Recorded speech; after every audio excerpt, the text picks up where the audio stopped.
Siapa Amr bin Jamuh ini? Dia adalah salah satu sahabat Nabi yang mulia, yang memang dari dulu orangnya sangat royal. Di zaman jahiliyah, sebelum datang Islam, dia yang selalu paling banyak menyumbang makanan, sesajen buat berhala.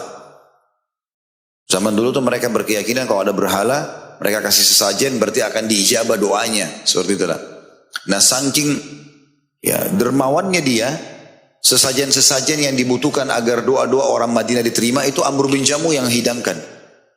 Hidangan kambing, roti gandum, buah-buahan. Dia yang kasih semua ke berhala-berhala mereka. Dengan tujuan siapapun yang datang mau minta sama berhala, minta saja. Karena mereka belum tahu waktu zaman jahiliyah. Amr bin Jamuh masuk Islam tentunya. Kalau masih ingat ini kisahnya yang pernah saya bilang, dia masuk Islam gara-gara anaknya kerjain. Ya. Yang dia taruh patungnya di dalam kamarnya, setiap hari disembah sama dia. Akhirnya anak-anaknya masuk Islam, ajak masuk Islam, dia nggak mau. Karena dia sangat yakin berhala ini memang benar gitu. Maka oleh anak-anaknya diambil malam-malam waktu dia tidur, dilempar di tempat kotoran kayak kita sekarang WC lah, gitu kan.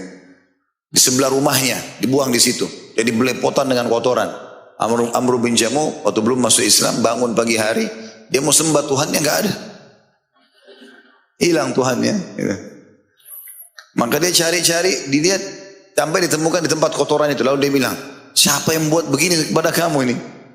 Lalu kemudian diambil sama dia, dibersihkan, dicuci sampai bersih, dibubuhi minyak wangi, dikembalikan ke tempatnya. Lalu digantung pedang di lehernya.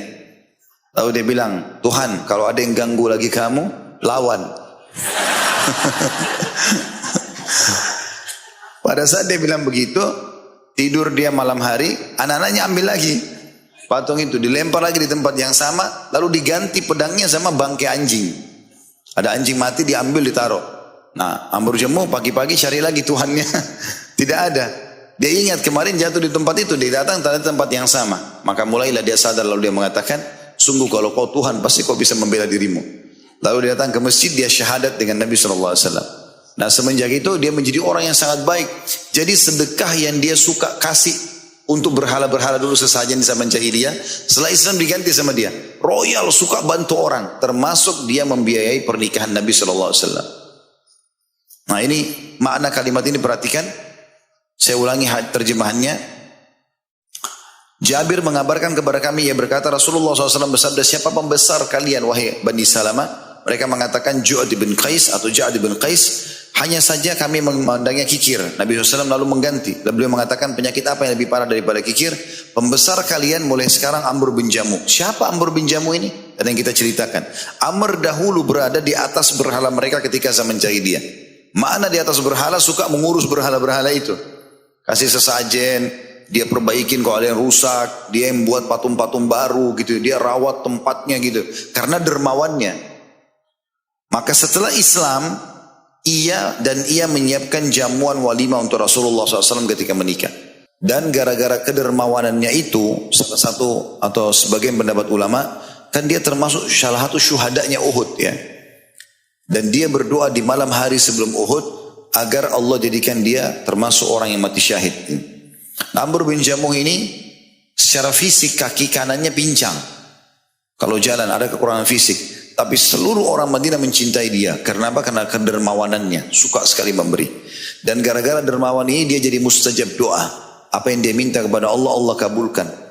Ya. Di antaranya dia minta agar dia mati syahid di perang Uhud. Ya. Pada saat dia di perang Badar mau ikut, anak-anaknya larang semua. Sampai anak-anaknya datang kepada Nabi SAW mengatakan, ya Rasulullah, ayah kami pincang. Jalan pun agak susah gitu. Bagaimana dia bisa pergi berjihad, berperang?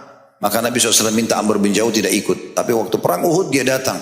Lalu dia mengatakan, ya Rasulullah, saya akan pergi jihad. Anak-anaknya datang, ya Rasulullah, janganlah izinkan ayah kami. Biarkan dia bersama ibu kami, kakinya sakit. Kata Nabi SAW, ya Rasulullah. Kata Amr bin Jamuh, ya Rasulullah, apakah aku harus haramkan diriku masuk surga gara-gara kakiku yang pincang? Izinkan aku untuk ikut. Maka Nabi SAW izinkan dan dia termasuk mati syahid bersama dengan iparnya sendiri. Iparnya bernama Abdullah bin Haram radhiyallahu anhu ajma'in. Dan saking dekatnya sama iparnya ini sampai-sampai dia dikubur bersama di lokasi syuhada Uhud.